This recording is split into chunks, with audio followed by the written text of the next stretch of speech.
Although the voices in my head aren't real, they have a lot of great ideas. And that's just like us. We all have a lot of great ideas, right? We have ideas, we think of things that we'd like to do, that we'd like to make, but often they say, it's really easy to come up with ideas, but it's all about the execution.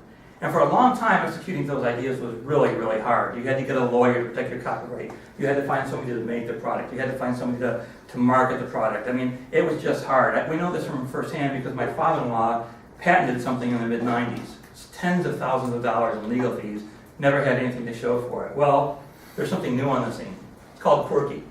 And with Quirky, which takes promising ideas from development to manufacturing to distribution, individual people can now take ideas and see their ideas go to market.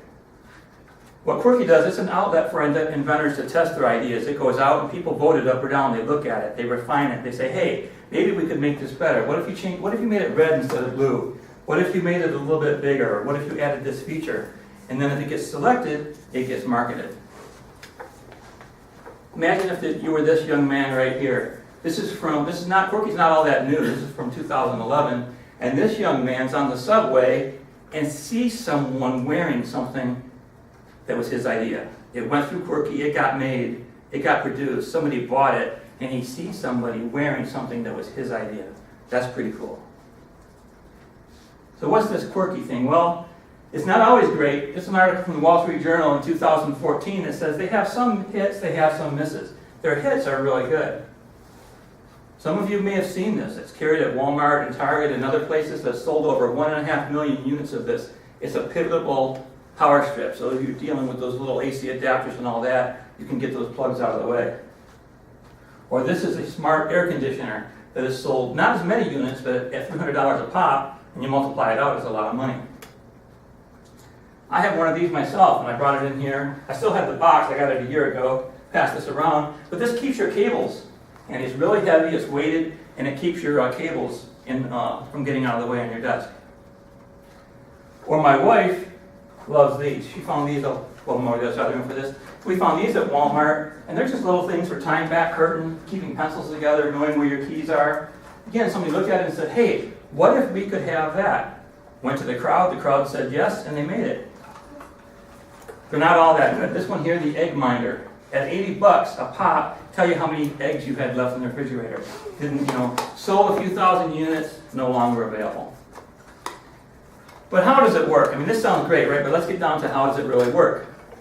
So, what it does is you submit your idea. You go to the site, create a profile, and submit your idea. Completely free, costs nothing to try it out. Then, people just help you decide. You put it out there, you put it out on your Facebook, your Twitter, you tell people, hey, come look at my idea. Give me suggestions, vote it up, vote it down, tell me if you like it. During that process, it's called influence and earn. And while they're doing that, people are influencing your project, and once it starts getting made, you start earning.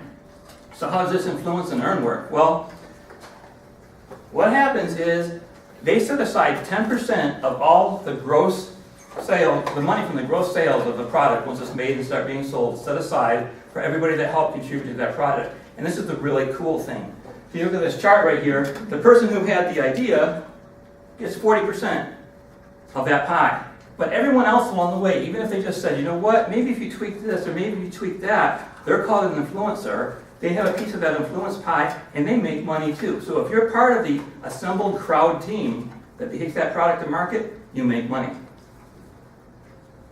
As I mentioned, they set aside that 10%. So what does this mean? Well, I'm going to show you one here. People always like to show you the outliers, right? They like to talk about the projects on Kickstarter that made over $1 million when most of them don't. Well, I'm the same way, but this is really cool. There's this person profile named Lemonhead. Says he's anonymous because he has a day job that has nothing to do with Quirky. According to an article on, this was according to Quirky forums, he's never submitted an idea. All he's done was vote and influence and refine other ideas, and total earnings is $207,000 from influencing other products, even though he's never submitted a single idea on his own. That's pretty darn cool. Once something gets to what's called the evaluation stage, then it gets to the point where they're going to take it to market. They find somebody to make it using lean marketing principles, and it starts being available in many shopping venues, and we're going to talk about that in a moment. So they market it, they make it for you. So you put the idea out, You could just have the idea, sit back and let other people influence, and then you would start earning. And then the world prospers, and there's kind of a small print there, and some of these slides are from the Quirky site, but what it's saying is, the world's prospering now, because you have people like Lemonheads who never even had the idea of making money, you have the inventors who are making money, and the world has a product that it wouldn't otherwise have had. So where can you get these things? Well, right from the Quirky shop. On the Quirky site itself, there's a Quirky shop where you can go in and you can sort through and then buy things. Or Walmart, as I mentioned, Walmart itself has its own section on its website called the Quirky store. And now that I've pointed this out, you'll start seeing these things in Walmart. The cables that I pass around, we just bought in Walmart about 2 weeks ago.